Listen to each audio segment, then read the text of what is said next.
Hello guys, welcome back to my কৃষি খামার। তা আপনাদেরকে দেখাচ্ছি আমার ট্যাঙ্ক। এই যে ট্যাঙ্কটা আপনাদেরকে দেখিয়েছিলাম, তা সেই ট্যাঙ্ক থেকে আমি মাছ পুরো তুলছি, ব্রিডিং করব। তা দেখুন মাছের কিভাবে এদের পেটে ডিম এসছে, পুরো ডিম এসছে এক একটা শিং মাছের, কত পুরো একদম পরিপূর্ণ ডিম এসছে। তা এখন তো বৃষ্টি নেই, সেক্ষেত্রে একটু ডিম মানে হ্যাচ হতে খুব সমস্যা হবে, তার জন্য একটু ওয়েট করলাম। আর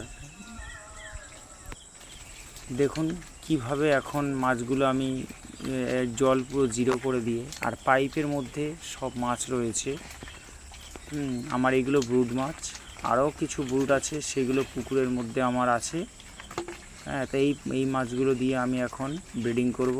ধন্যবাদ, সবাই ভালো থাকবেন, সুস্থ।